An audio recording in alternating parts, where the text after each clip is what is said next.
Today I'm going to talk about over-editing your photos. Editing is a very personal thing. An edited photo can look good to one person, but it can look really bad to another person. But there are certain things that you really need to look out for that makes it look unnatural and over-edited. Now, this is something I'd say 99% of photographers have done at some point. You get a shot you like, or you've taken some nice photos from a great day out, you get home, upload them to your computer, and then you go crazy with the sliders, pushing and pulling them all over the place, and you end up with something that looks fantastic to your eye after sitting in front of the screen for hours. And this is half the problem. If you're sat in front of the screen, you can become numb to what looks good and what doesn't. Then years later, you look back at those images and cringe, and you wonder why you didn't see how bad they were in the first place. Now, I'll show you what to look for so you don't have to wait years to see this, and hopefully I can give you some tips so you can catch it in the edit. The first one to look out for is haloing. This is when you increase the contrast. You might push and pull the highlights and shadows a little bit too much, and then you add the white and black sliders to the equation. What sometimes happens in this situation is that around the darker parts of your photo, especially when they're surrounded by really bright parts, it almost accentuates those bright parts right next to the dark parts, so it gives it a halo. The easiest way to spot this is to zoom right out of your photo and make it quite small on your screen. You'll then be able to look for a halo around any of the dark parts. If you do get this haloing, this is a sign that you've over-edited your photo. It can also do the opposite. You might get a darker halo around objects as well, so really keep an eye out for this. And if you spot it, dial those settings back a little bit until you can't see that halo. When you push and pull the colors around a lot, the image can very quickly look unnatural. In some cases, this can add to the shot and make it sometimes look quite quirky, but if it looks too unnatural, this is when it'll start to look really over-edited. Now, there are a few things that can cause this. When you move the white balance sliders around too much, these can really change the colors. And then there's saturation. The saturation is not only changed just by that saturation slider. A lot of other things can change it as well. If you increase the contrast, this will increase that saturation. If you pull the black slider down and the white slider up, this will also increase the saturation. And the others are the saturation slider itself, which I've already mentioned, and the vibrant slider. Also, if you add these all together, this will very quickly push the saturation over the acceptable levels, making the photo look over-edited once again. You might only make slight changes to each one of these sliders, but it is an accumulative effect, and this can very quickly make those colors look unnatural. What I tend to do is work my way from the top to bottom with these basic sliders.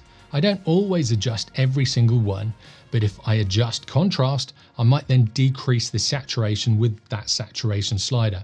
It's all about being subtle with these sliders, and the more of them that you use, the more subtle you'll have to be. Now, you're probably wondering what the heck crispiness is, and this comes down to a feeling you get when you look at a photograph. Let me show you what I mean.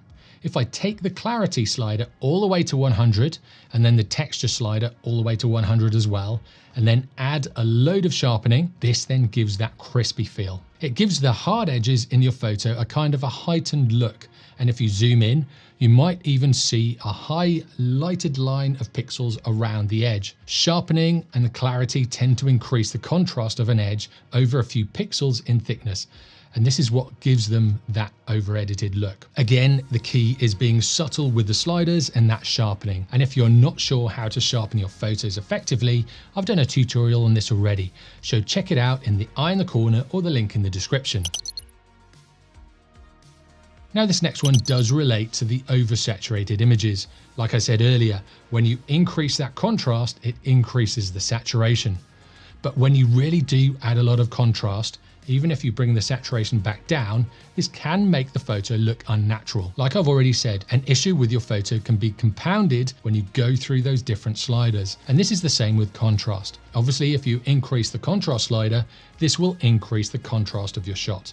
But if you decrease the shadows and increase the highlights, this will also increase the contrast. Also, decreasing the black slider and increasing the white slider will also affect contrast. So these 5 different sliders can all add to the contrast of your photo. And come to think of it, Clarity also adds to the contrast as well. So there are actually 6 sliders that can change the contrast in your shot. So again, be really subtle. And if you do change one, you sometimes have to compensate with one of the others. Now with over-edited banding, I'm not talking about gradient banding that you get in the sky, say if you export an 8-bit image. I'm talking about the really ugly patches of single color, say around the sun, if it's in your frame, especially when you clip your highlights. Check out this sunrise photo with the sun in the shot.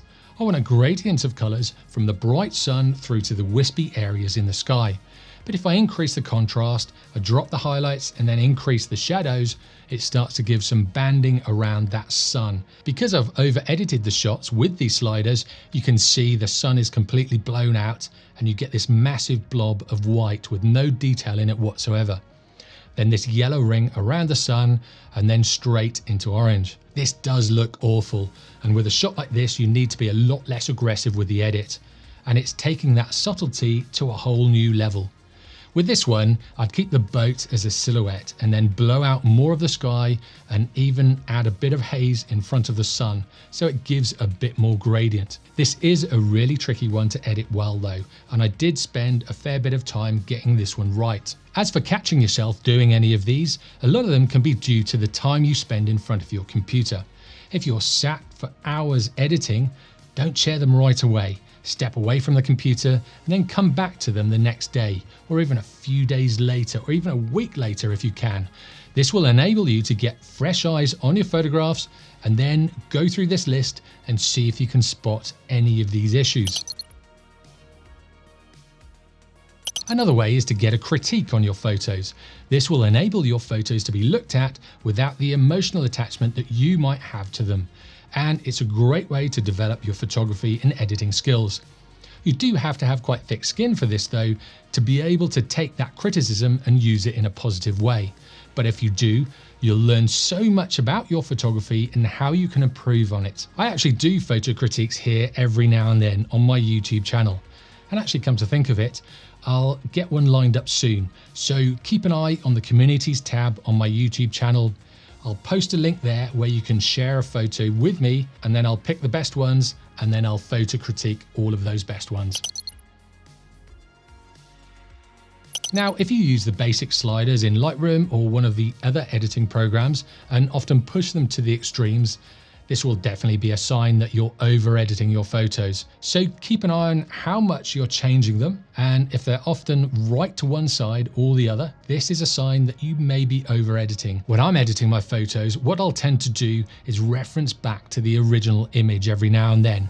In Lightroom, you can quickly do this by using the / button. This will toggle between the before and after images. You don't have to do it all the time, but if you do it every now and then, you can sometimes catch yourself over editing and getting too aggressive with that photo edit. And then all you need to do is dial it back a little bit. The aim of editing is to basically bring out the best in your photo and get it looking to what you saw when you took that photo, but not something that looks garish or very obviously over edited. So take a look at your photos you edited from last year and see if you can spot haloing, crispiness, oversaturation or over contrasty images. If you can, go back and dial those settings back a little bit. Sometimes it may be a subtle change to get it back into the realms of looking like a good photo, and other times you may have to reset everything and start again. Now, how are you getting on with your editing?